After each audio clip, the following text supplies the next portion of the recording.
Buhay na buhay ang mga Pilipino sa Talaba eh. Hanggang sasawa ka man to.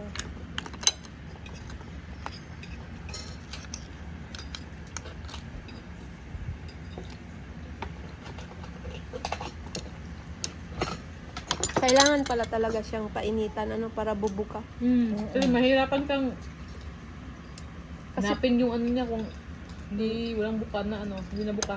Nakakasugat pati pag hindi siya. Buti sana kung mga expert tayo. Naalala ko nung kain kami ni Mama dyan sa 16 euro. Anim kasama. Ilan? 16. Ilang piraso? 6. Uy, Plus yung na. champagne.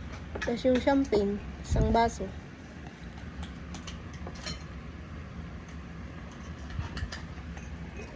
Virgin to, hindi mo pa... Nakakabitin yun. 6 na piraso lang. Tapos maliliit pa. Di malalaki naman siya. Ang laki. Oh, pero di ganito kalaki. Parang enough na ako, naka-4 na ako. Ay. Bakit parang nag-ano na siya? Kasi nalugi na naagay sa apoy eh. Matatakam yung mga mo dyan, viewers dyan sa kanila. Naku, huwag mo pilitin na Shirley, baka maano ka. Hindi ma-open siya.